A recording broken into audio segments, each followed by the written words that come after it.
The blistering sun beat down on the parched earth, as Olivia Sinclair clutched her hat against the howling wind, watching helplessly as her horse disappeared into the swirling wall of sand. The animal had bolted at the first hint of the storm, taking with it her water supplies and most of her provisions. Now she stood alone in the vast California desert, miles from Porterville, with nothing but the clothes on her back and the small canvas tent she'd managed to salvage from her saddlebag. It was 1873, and the promising future she'd envisioned for herself was dissolving like a mirage on the horizon. At 22, Olivia had left behind the comforts of Boston society to accept a teaching position in the growing settlement of Porterville. Her parents had begged her to reconsider, but after the death of her fiancé in a factory accident, the suffocating sympathy of friends and neighbors had become unbearable. The West offered Escape a chance to reinvent herself. Now, as she struggled to set up her tent against the raging sandstorm, that decision seemed foolhardy at best, deadly at worst. With trembling hands, Olivia drove the final stake into the ground and crawled inside the small shelter, pulling her handkerchief over her nose and mouth to filter the fine particles that penetrated even the tightly woven canvas. Hours passed as the storm showed no signs of abating. The temperature began to drop with the setting sun, and Olivia shivered in her thin cotton dress. The small canteen she carried at her waist was less than half full, hardly enough to sustain her for more than a day in this unforgiving terrain. She'd been told the journey from the stagecoach stop to Porterville would take less than a day on horseback. No one had warned her about sudden desert storms. As darkness descended, Olivia's thoughts turned increasingly desperate. She was miles from the trail, disoriented by the sandstorm. Even if the weather cleared by morning, finding her way to Porterville would be nearly impossible without a guide. Fear clawed at her throat as she contemplated spending the night alone in the desert, and the very real possibility that it might be her last. The storm's fury finally began to wane as twilight settled over the desert. Olivia peered cautiously from her tent, assessing the changed landscape. Sand had drifted against one side of her shelter, and the once visible trail had vanished beneath a blanket of fine dust. Disheartened, she retreated inside, wrapping her arms around herself for warmth. The sound came suddenly, the rhythmic thud of hoofbeats approaching through the gathering darkness. Olivia froze, her heart hammering against her ribs. Indians? Bandits? Either could mean a fate worse than dying of thirst. "Hello? Anyone in there?" A deep voice called out, followed by the creak of saddle leather as the rider dismounted. Olivia hesitated, weighing her options. She was defenseless save for a small pocket knife, but if this stranger meant her harm, hiding would only delay the inevitable. "Yes," she called, her voice cracking from dryness and fear. "I'm here." The tent flap rustled, and a man's silhouette appeared against the darkening sky. Tall and broad-shouldered, he removed his hat as he crouched at the entrance. "Madam, you're a long way from anywhere to be camping alone." In the fading light, Olivia could make out sun-bronzed features beneath a layer of trail dust, piercing blue eyes that assessed her with concern, and a strong jawline shadowed with stubble. He was perhaps 30, with dark hair that curled slightly at his collar. "I didn't intend to camp at all," she replied, trying to maintain her composure. "My horse bolted during the sandstorm. I was on my way to Porterville to take up a teaching position." The man nodded, understanding dawning on his weather-worn face. "You must be the new schoolmistress they've been expecting. Town's been talking about nothing else for weeks." He extended a calloused hand. "Zachary Jameson. I ranch about 10 miles east of Porterville." Olivia accepted his handshake, noting the gentle strength in his grip. Olivia Sinclair. I'm very grateful you happened along, Mr. Jameson. Zach will do fine out here, Miss Sinclair. Formality doesn't survive long in these parts. He glanced at her makeshift camp. You can't stay here. Temperature's dropping fast and you don't have near enough supplies. He paused, considering. My place is closer than town. You can ride double with me there, get some food and rest, and I'll take you into Porterville tomorrow. Olivia hesitated. Back east, accepting such an offer would be unthinkable. A single woman staying at a bachelor's home would face certain scandal. But this wasn't Boston, and refusing might mean death. I don't wish to impose, she began weakly. Zach shook his head. No imposition, madam, just simple survival. The desert doesn't care much for social niceties. As if to emphasize his point, a coyote howled in the distance, the sound eerily close in the still air. Very well, Olivia conceded. Thank you, Mr. Zach. He helped her gather her meager belongings, efficiently dismantling the tent and rolling it with practiced hands. Olivia watched, impressed despite herself by his quiet competence. Within minutes, everything was secured to his saddle. Ever rode double before? He asked, leading his bay gelding closer. Olivia shook her head. I'm afraid not. Nothing to it. I'll help you up, then mount behind you.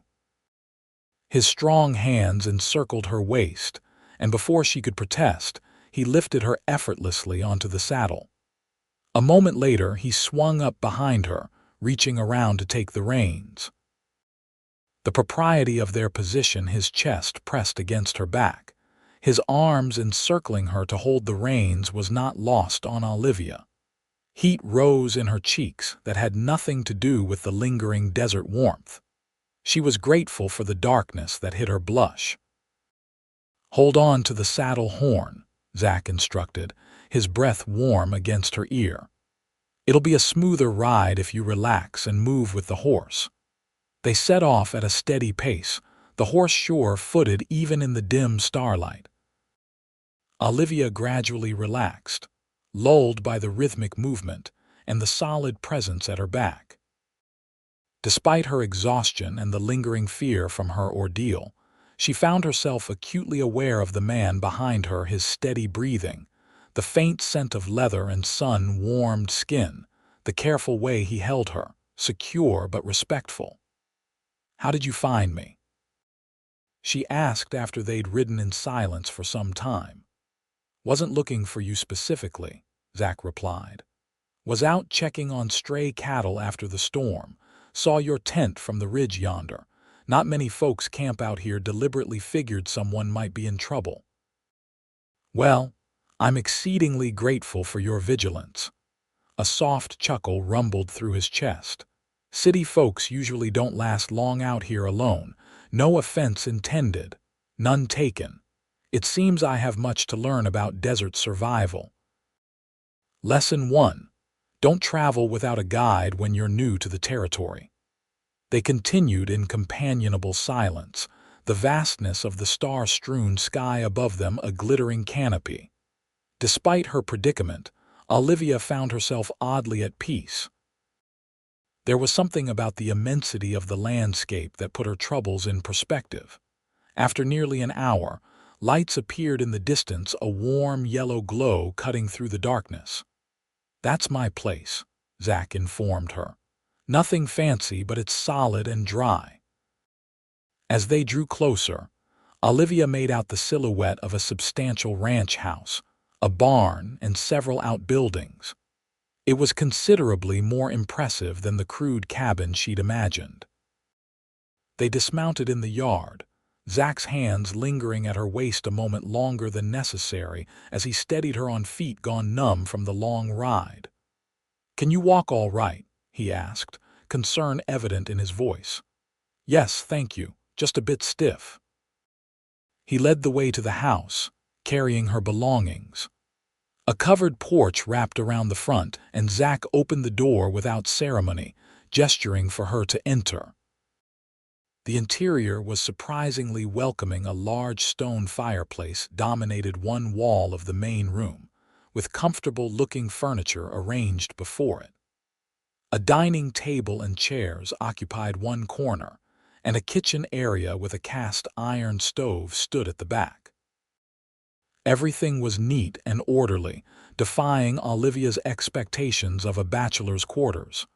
"Please sit," Zach said, indicating a chair at the table. "I'll stir up the fire and get some coffee going. You must be parched." "That's very kind, thank you." While Zach busied himself with the fire and coffee preparations, Olivia took the opportunity to study him more carefully in the lamplight. His movements were economical and graceful for such a large man. The lines around his eyes suggested he smiled often, though his expression now was concentrated on his tasks. "You live here alone?" she asked, curiosity getting the better of her. "Just me and Hector. He helps with the ranch. Has a cabin out back." Zach glanced over his shoulder. "He's probably over at his cousin's place tonight. Usually comes by for breakfast, though."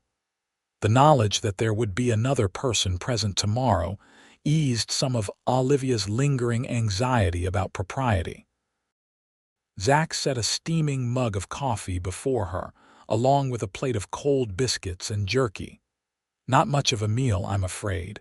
Can do better in the morning." "This is wonderful," Olivia assured him, suddenly aware of how famished she was. She took a sip of the strong, black coffee, feeling its warmth spread through her. Zach sat across from her with his own mug. "So, school teaching. What brings a lady like you all the way from?" He paused, studying her. "Boston, New York, Boston," Olivia confirmed, impressed by his perception. "As for why I came..." She hesitated, unsure how much to reveal to this stranger, yet something about his direct blue gaze invited confidence. "I needed a change, a fresh start." Zach nodded, not pressing for details.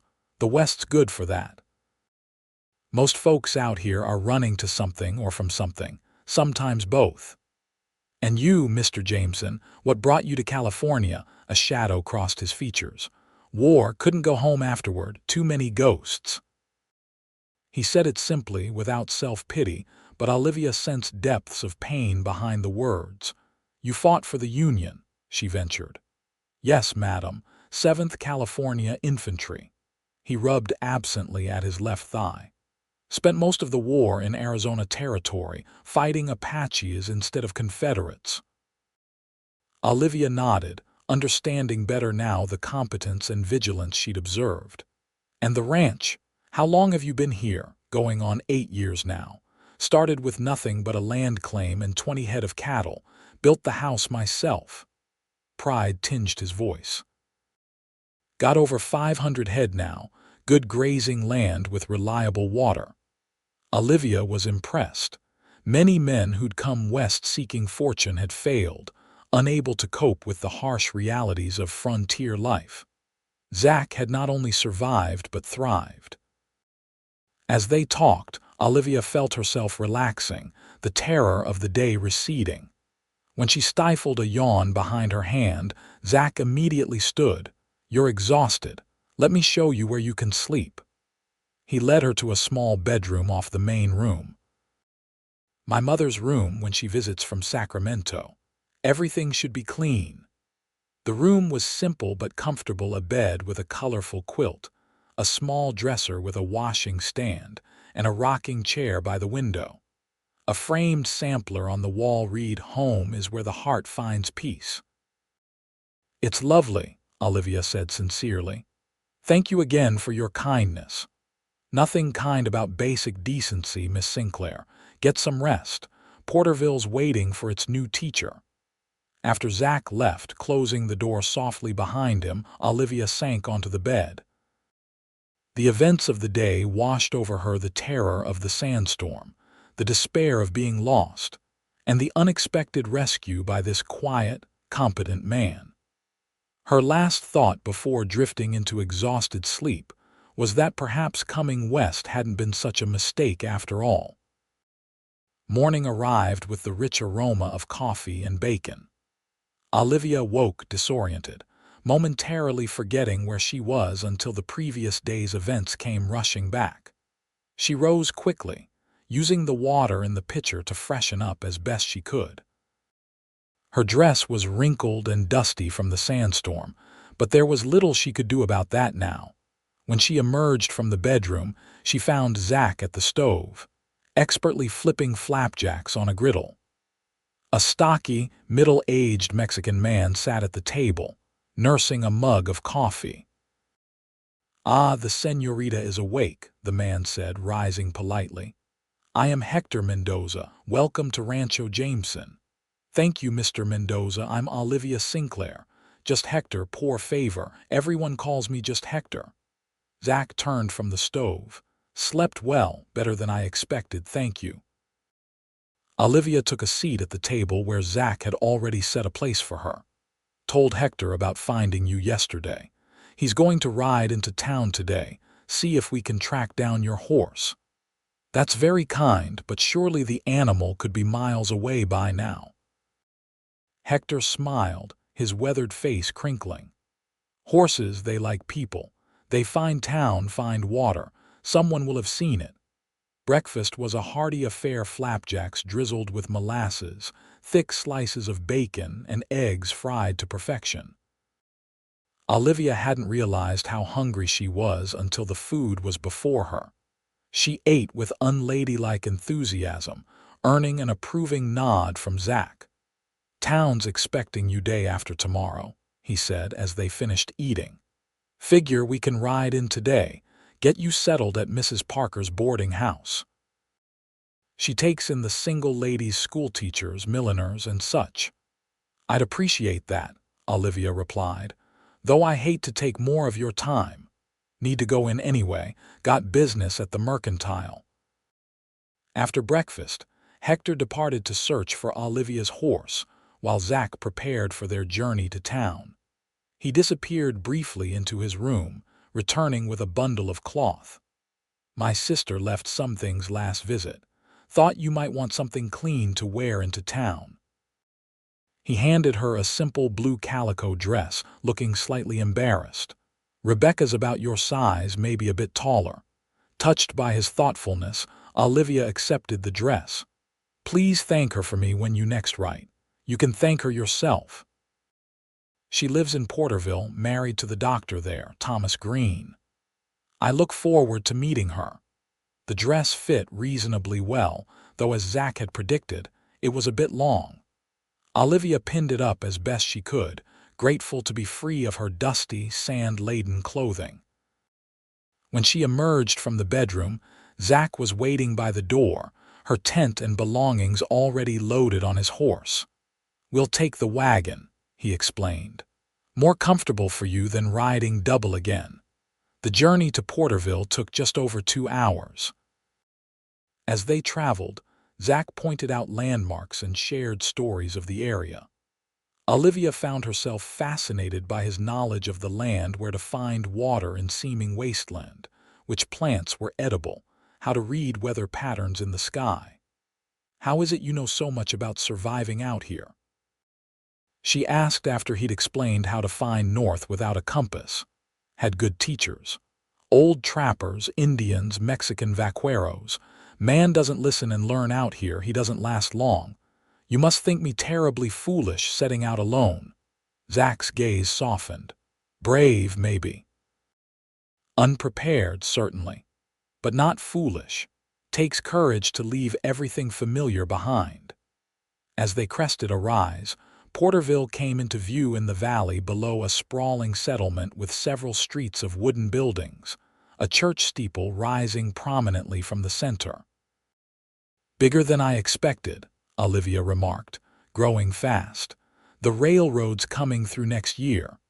Town council's already planning for it. That's why they wanted a proper school teacher, not just whoever was willing. Want to show they're civilized, ready for progress." Olivia felt a flutter of anxiety. The town's expectations suddenly seemed daunting. "I hope I don't disappoint them." "You won't," Zach said with quiet confidence. Takes a special kind of person to survive what you did yesterday. Teaching a bunch of ranch kids should be easy by comparison." His faith in her, unearned as it was, bolstered Olivia's spirits. As they drove down the main street, townsfolk turned to stare curiously. Zach nodded greeting to several people but didn't stop until they reached a two-story building with a sign reading Parker's Boarding House. "This is it," he said, bringing the wagon to a halt. "Mrs. Parker runs a tight ship, but she's fair. Best cooking in town, too." Before Olivia could respond, the front door opened and a stout, gray-haired woman emerged, wiping her hands on her apron. "Zachary Jameson, as I live and breathe," she called. "Twice in 1 month. The town will start talking." Zach chuckled, jumping down from the wagon. "Got someone for you, Mrs. Parker. Your new boarder arrived early." The older woman's gaze shifted to Olivia, her expression changing from teasing to concern. "The new schoolmistress. We weren't expecting you until Friday, dear." "There was a change of plans," Olivia explained as Zach helped her down from the wagon. "Mr. Jameson was kind enough to assist me after I ran into some trouble on the journey." Mrs. Parker's eyebrows rose, and she shot Zach a questioning look. "Sandstorm caught her on the trail from Red Butte Station," he explained. "Horse bolted with most of her supplies. Found her tent just before nightfall yesterday."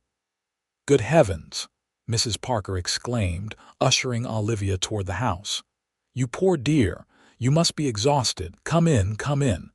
I've got your room all ready, was just airing it out for Friday, but it'll do fine now." Olivia turned back to Zach, who was retrieving her belongings from the wagon. "I don't know how to thank you properly." "No need," he said, following them with her carpetbag and tent.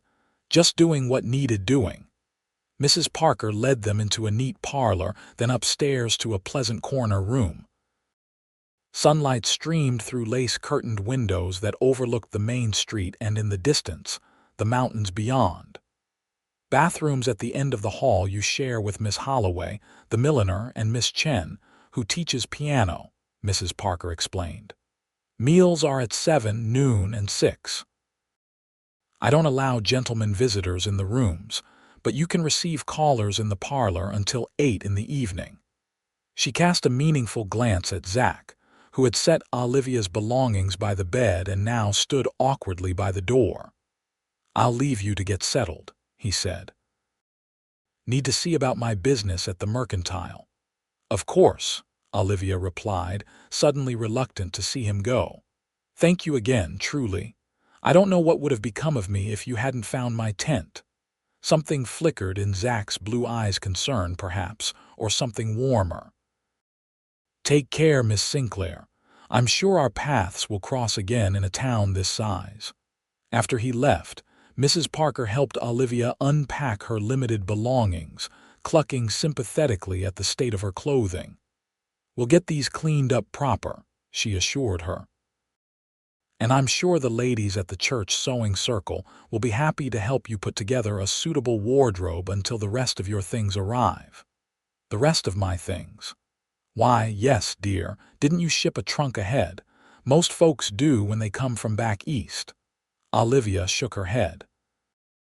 "I sold most of my possessions before leaving Boston. What little I kept was in my saddlebags." Her voice faltered. "Everything but what Mr. Jameson found with me is gone with my horse." Mrs. Parker's expression softened. "Well, don't you worry. Porterville takes care of its own, and you're one of us now. We'll see you right." True to the older woman's word, by evening Olivia had been visited by several prominent ladies of the town, each bringing some small welcome gift: a jar of preserves, a handkerchief, a pot of healing salve for her sunburned skin. The mayor's wife brought a note officially welcoming her to the position of schoolteacher, along with a schedule for her to meet the school board the following day. The last visitor was a tall, elegant woman who introduced herself as Rebecca Green, née Jameson. "My brother told me about finding you," she said, settling gracefully into the parlor chair across from Olivia. "I can't imagine how frightening that must have been." "Your brother saved my life," Olivia replied simply. "And thank you for the loan of the dress. I promise to return it once I've acquired suitable replacements." Rebecca waved a dismissive hand. "Keep it. It looks better on you anyway." Her assessing gaze was reminiscent of her brother's. "Zach said you handled yourself well out there. Not many Eastern ladies would." Olivia felt herself blush under the scrutiny. "I'm not sure that's true. I was terrified." "Being afraid isn't the same as being weak," Rebecca said with conviction. "Sometimes it takes more courage to go on when you're scared than when you're not." They chatted pleasantly for nearly an hour, Rebecca providing insight into the town and its inhabitants. By the time she left, Olivia felt she'd made her first real friend in Porterville. That night, lying in her unfamiliar bed, Olivia's thoughts returned repeatedly to Zachary Jameson. There was something compelling about the quiet rancher, a steadiness, a depth of character that intrigued her. She told herself it was merely gratitude for his timely rescue, but in the honest darkness, she admitted there was more to it than that. The next morning brought a flurry of activity. The school board, consisting of the mayor, the banker, the minister, and 2 prominent ranchers, interviewed her formally, though it was clear the position was already hers. They seemed impressed with her educational background and teaching experience at a girls' academy in Boston. "Term starts Monday next," Mayor Thompson informed her. "You'll have 28 pupils, ages 6 to 16. The last teacher left detailed notes on each child's progress." "I look forward to meeting them," Olivia replied, already planning how to approach her diverse class. After the interview, Rebecca arrived to take her shopping.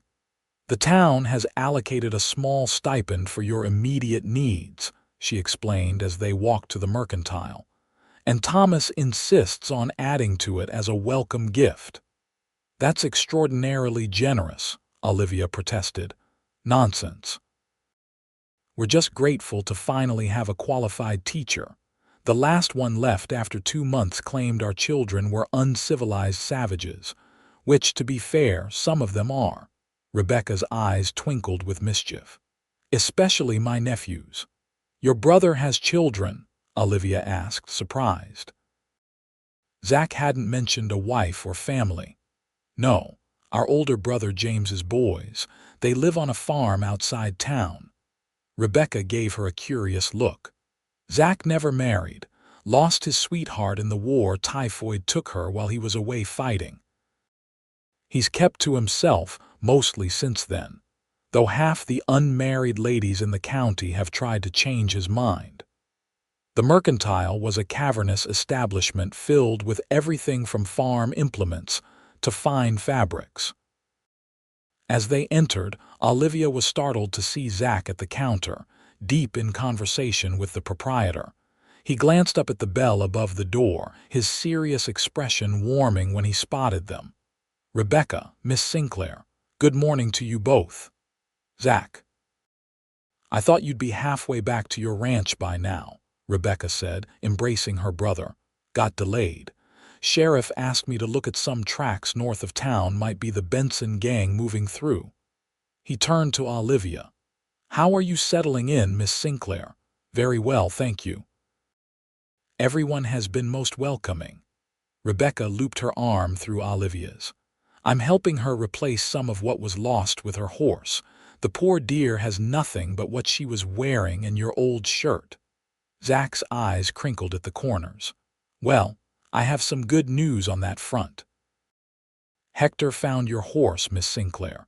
It had made its way to the Miller place about 5 miles south of town. Saddlebags are still intact, though they got a good sand blasting." Relief flooded through Olivia. "That's wonderful news. Where is the animal now?" "At the livery stable." "Thought you might want to see about selling it, get something more suitable for a lady." "I'm not sure I could afford Miller's offering to buy it. says it's the finest Eastern thoroughbred he's ever seen. Offering $300, Olivia gasped.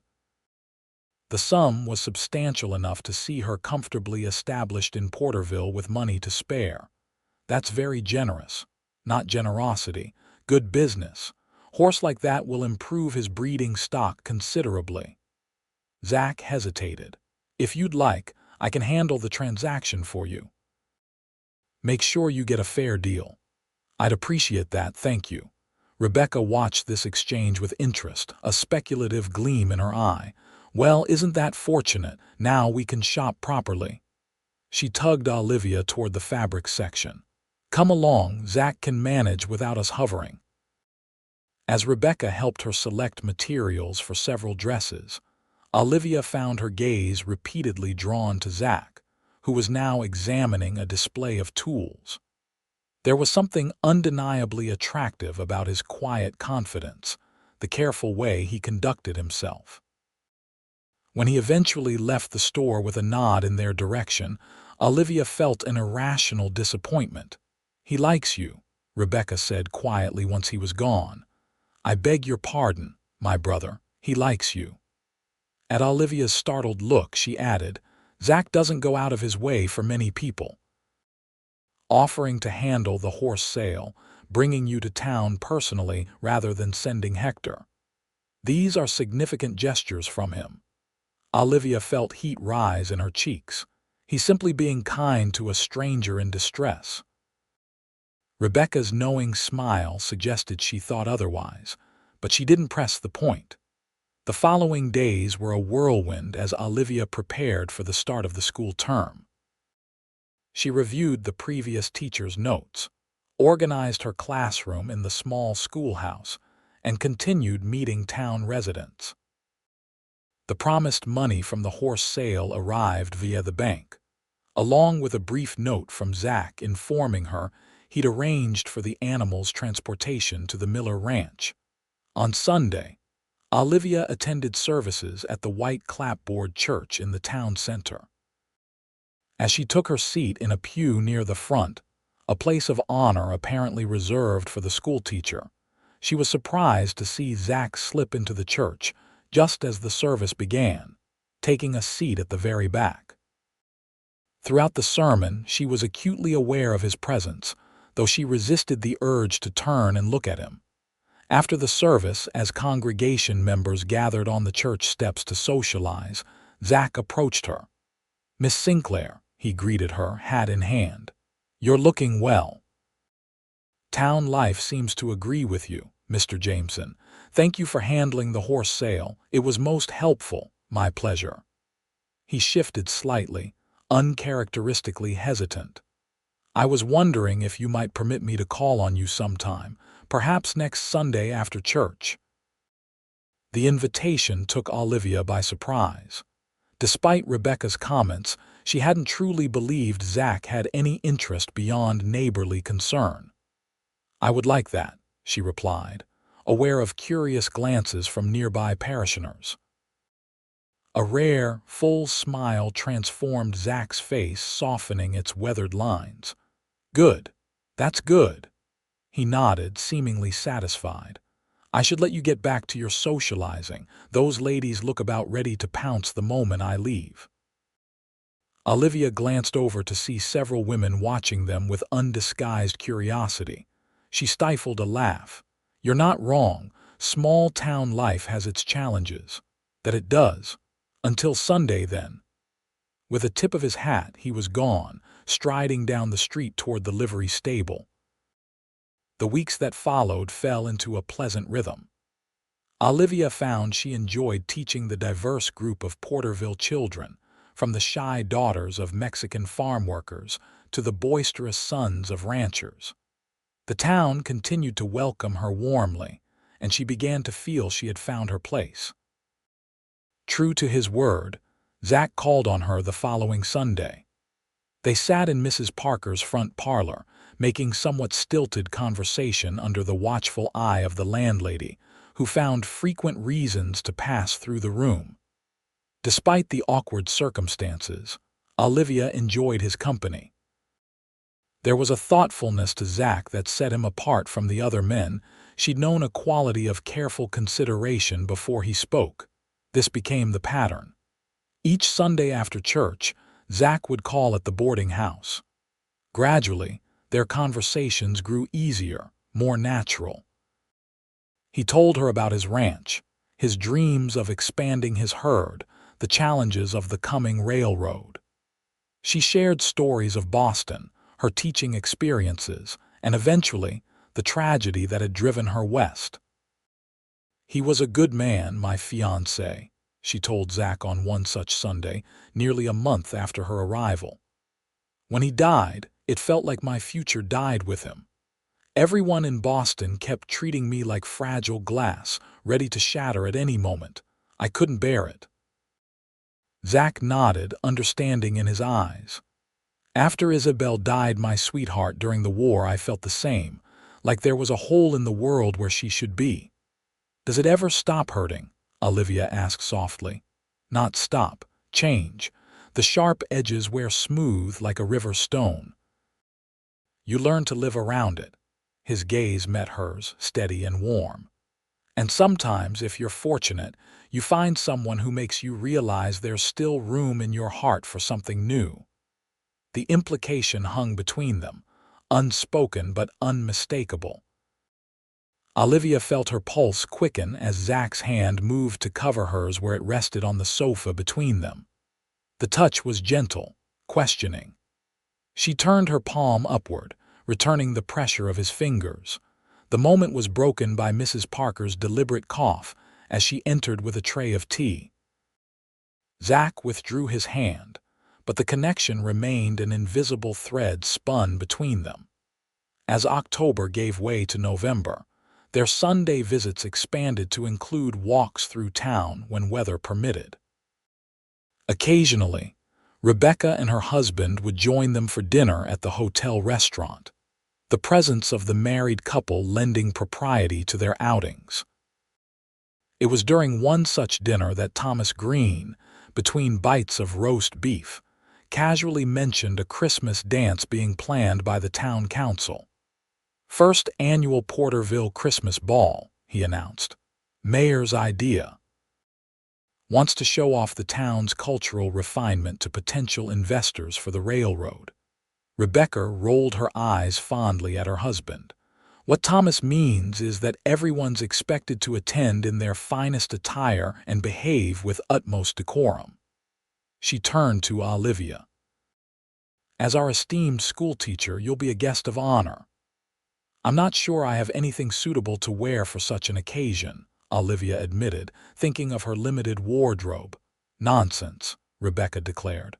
"We'll have something made." In fact, her eyes lit with sudden inspiration. "Zach, you're going to Sacramento next week for the cattlemen's meeting, aren't you? You could bring back some proper silk from that French shop Mother always visits." Zach looked uncomfortable at being drawn into a discussion of ladies' fashion.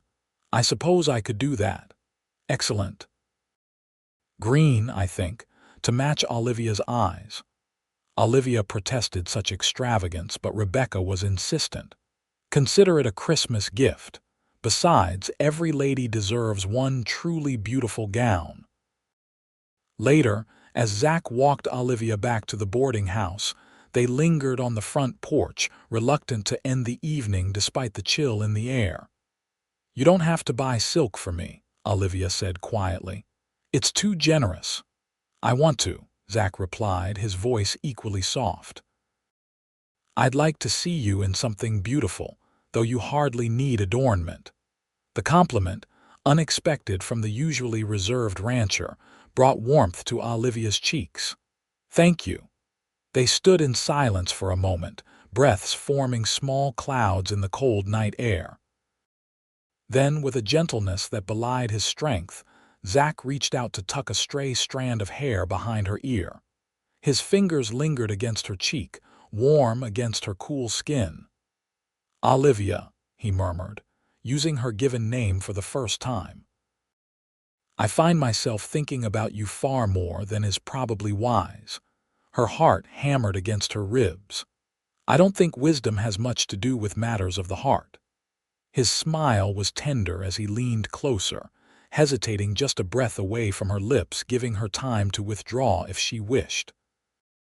Instead, Olivia closed the distance between them, meeting his kiss with a certainty that surprised even herself. The kiss was gentle at first, a question asked and answered, before deepening into something more profound. When they finally parted, Olivia felt as though something fundamental had shifted within her, as if the world had tilted on its axis and found a new, better alignment. "I should go in," she whispered, though she made no move to do so. Zach nodded, reluctantly stepping back. "I'll be gone to Sacramento for about 10 days. May I write to you?" "I'd like that very much." With one last lingering touch of her hand, he left her on the porch, turning once to look back before disappearing into the darkness. Olivia stood watching long after he'd gone, her fingers pressed to lips that still tingled from his kiss. True to his word, Zach wrote from Sacramento not 1 letter but 3, delivered by the twice-weekly stagecoach. His writing, like his speech, was straightforward yet thoughtful. He described the city, the cattlemen's meeting, his visit to his mother. The 3rd letter arrived with a package containing yards of shimmering emerald silk and delicate cream lace. "Clerk said these would suit you," he wrote. "I confess I know nothing of ladies' fashions, but the color reminded me of your eyes in sunlight." Olivia traced the words with her fingertips, imagining Zach so clearly out of his element selecting fabric in a lady's shop. The thought brought a smile to her face and a warmth to her heart. The days of his absence stretched longer than she would have expected, each one marked by an increasing awareness of how quickly he'd come to matter to her. When word reached town that he was returning, Olivia found herself counting the hours with almost embarrassing eagerness. He arrived on a clear December afternoon as she was dismissing her students for the day. The children scattered like startled birds when they spotted his tall figure leaning against the schoolhouse fence, all except for 2 tow-headed boys who ran to him with excited shouts. "Uncle Zach." "Did you bring us anything from the city?" Zach ruffled their hair affectionately. "Maybe I did, maybe I didn't. You'll have to ask your pa when you get home." As the boys raced off, Zach straightened, his gaze finding Olivia where she stood in the schoolhouse doorway. The smile that spread across his face at the sight of her made her heart skip. "Miss Sinclair," he greeted her, removing his hat as he approached. "Hope you don't mind me stopping by." "Not at all, Mr. Jameson. Welcome back." They stood for a moment, formal in public despite the intimacy of their parting. Then Zach offered his arm. "May I walk you home? I've been traveling since dawn, but I wanted to see you before anything else." The simple statement, delivered matter-of-factly, touched Olivia deeply. They walked slowly through town, Zach's presence beside her both comforting and exhilarating. He told her about his journey, the business he'd conducted, the gifts he'd bought for his family's Christmas. "And I brought something for you besides the silk," he added as they neared the boarding house. "Nothing grand, but I saw it and thought of you." From his pocket, he withdrew a small package wrapped in brown paper. Inside was a delicate silver bookmark engraved with a flowering cactus. "The jeweler said it's a night-blooming cereus," Zach explained. "Desert flower that only blooms after dark." Thought it was fitting something beautiful emerging from harsh conditions. Olivia ran her fingers over the intricate design. "It's lovely, thank you." "You're welcome." He hesitated, then added, "I missed you, Olivia, more than I expected to." "I missed you too."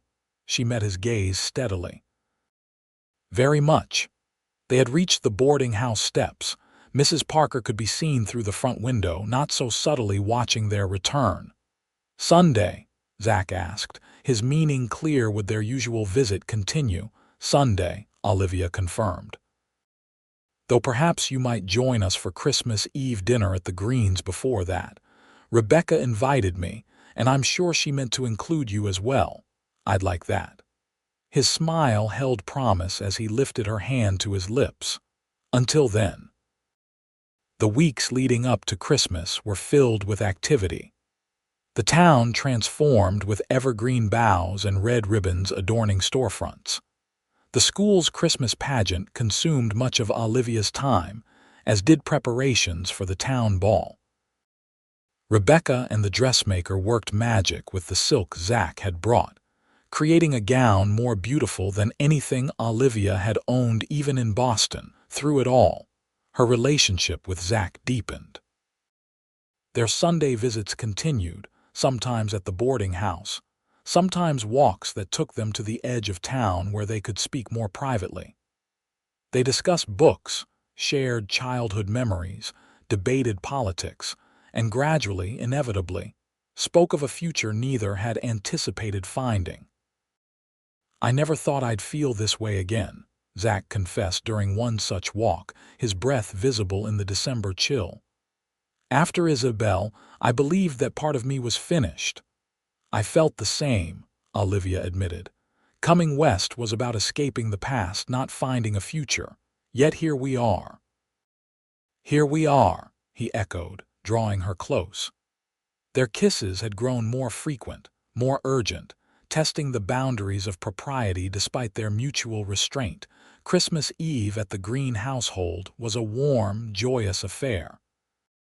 Rebecca and Thomas hosted not only Olivia and Zach, but also James and his family, Zach's mother Alina, who was visiting from Sacramento, and several friends who had no family nearby. The house overflowed with laughter, good food, and the excited chatter of James's children as they eyed the presents beneath the decorated tree. After dinner, as the adults sat around the fireplace sipping hot cider, little Emily, James's youngest, climbed onto Zach's lap with the unself-conscious affection of childhood. "Uncle Zach, are you going to marry Miss Sinclair? Tommy says you are because you smile different when she's around." A hush fell over the room. Zach's ears reddened, but he met Olivia's startled gaze across the space between them. "Well, Emily," he said carefully, "that's a question I haven't asked Miss Sinclair yet, and when I do, it should be just between us, don't you think?" The child considered this, then nodded solemnly. "But you do want to marry her, right?" James intervened, scooping up his daughter. "That's enough questions, young lady. Time for bed if you want Santa to come tonight." As the children were herded upstairs, the adults tactfully changed the subject, though Olivia noticed Rebecca and Alina exchanging meaningful glances.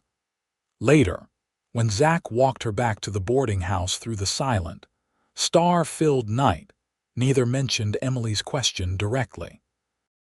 Instead, as they stood on the porch saying goodnight, Zach took her hands in his. "I've been thinking," he said slowly, "about the future. My future. Our future, maybe." Olivia's heart quickened. "Have you? The ranch house is too big for just one person. Always has been. Built it that way on purpose, thinking someday." He trailed off, then started again. "What I'm trying to say not very well is that I'd like you to see it again. Properly this time, not as a stranded traveler. Would you ride out there with me, after Christmas?" Understanding the significance of the invitation, Olivia nodded. "I'd like that very much." His smile was gentle as he leaned in to kiss her, a lingering promise of things to come. "Merry Christmas, Olivia." "Merry Christmas, Zach." The town Christmas ball, held the evening after Christmas, was everything the mayor had hoped for. The town hall had been transformed with evergreen boughs, red ribbons, and hundreds of candles. A string quartet brought in from San Francisco provided music, and the ladies of Porterville had outdone themselves with refreshments. Olivia, in her green silk gown, felt a confidence she hadn't experienced since before leaving Boston. The dress was exquisite fitted bodice, giving way to a full skirt that whispered over the floor as she moved. Rebecca had arranged her hair in an elaborate style adorned with small white flowers, and Thomas had gallantly presented her with a pair of his mother's pearl earrings to complete the ensemble. "You look absolutely beautiful," Rebecca declared as they entered the hall together. "Every eligible bachelor in the county will be at your feet tonight."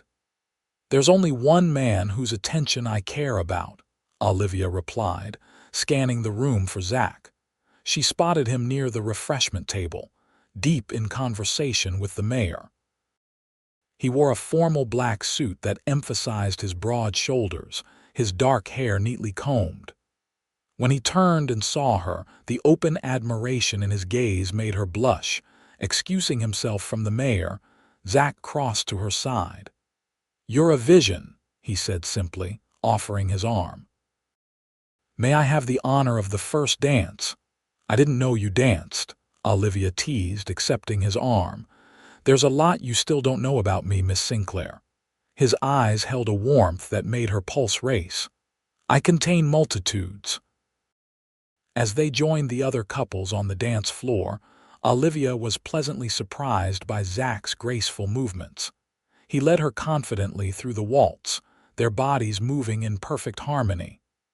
"Where did you learn to dance like this?" she asked, genuinely curious.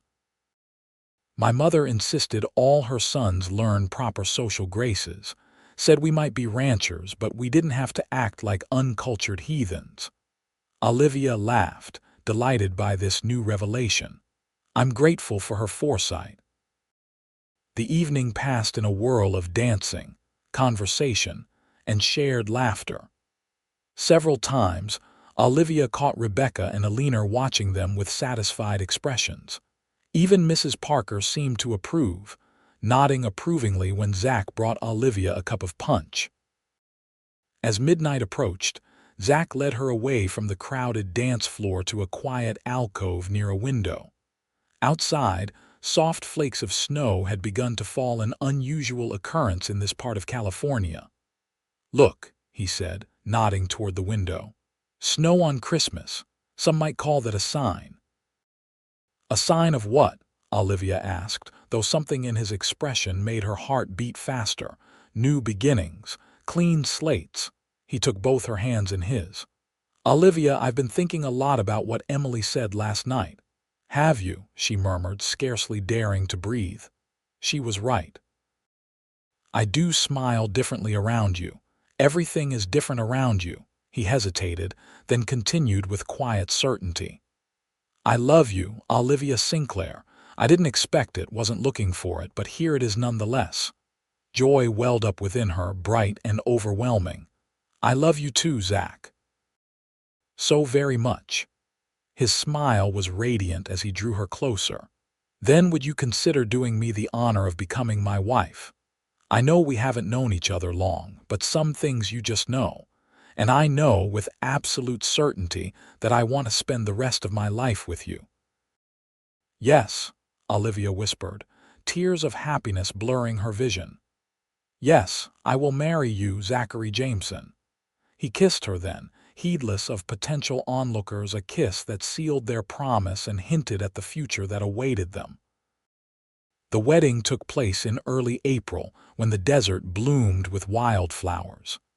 The entire town turned out for the ceremony, held in the white clapboard church where they had attended services together. Rebecca stood as Olivia's matron of honor, while James served as his brother's best man. Mrs. Parker wept openly throughout the service, as did Alina Jameson. Olivia wore a gown of ivory satin with the cream lace Zach had brought from Sacramento and carried a bouquet of desert wildflowers. Zach, resplendent in a new suit, couldn't take his eyes off her as she walked down the aisle. "You are more beautiful than any man deserves," he whispered as she reached his side. The reception that followed at the Porterville Hotel was a joyous celebration that lasted well into the evening. When they finally departed amid showers of rice and good wishes, it was to begin the journey to the ranch that would now be their home. Olivia had visited several times since Christmas, helping to add feminine touches to the solid, masculine house. Curtains now hung at the windows. Colorful quilts adorned the beds, and bookshelves held not only Zach's practical volumes on ranching but also Olivia's beloved novels and poetry collections. As they approached the ranch in the wagon, lights glowed warmly from the windows. Hector had gone ahead to prepare for their arrival. Zach brought the horses to a stop in front of the house. "Welcome home, Mrs. Jameson," he said, helping her down. But instead of leading her inside, he swept her into his arms, carrying her across the threshold in the time-honored tradition. "I love you, Olivia Jameson," he murmured against her lips before setting her gently on her feet in the entryway. "And I love you, my cowboy rescuer," she replied, reaching up to touch his beloved face. "Always." The years that followed brought challenges and joys in equal measure. Olivia continued teaching until the birth of their first child, a son they named David, the following spring. 2 years later, a daughter, Elizabeth, joined their family. The ranch prospered under Zach's careful management, expanding as the railroad brought new markets for his cattle. Porterville grew as well, transforming from a frontier settlement to a proper town with a bank, a hotel, several churches, and eventually, a proper school building where Olivia returned to teach once the children were old enough. On the 10th anniversary of the sandstorm that had left her stranded and alone, Zach surprised Olivia with a special gift, a painting he'd commissioned of the desert landscape, where he'd found her tent, bathed in the golden light of sunset. "To remember how it all began," he told her as they stood together on the porch of their home, their children playing in the yard beyond. "As if I could ever forget," she replied, leaning into his embrace. "That sandstorm was the best thing that ever happened to me." Zach chuckled, pressing a kiss to her temple. "Only you would say that about nearly dying in the desert." "It brought me to you," Olivia said simply. "And you are my home, Zachary Jameson. You always will be." As the sun dipped below the distant mountains, painting the sky in shades of gold and crimson, they stood together in the quiet contentment of a love born in adversity and strengthened through the years, a love as enduring as the vast western landscape that surrounded them.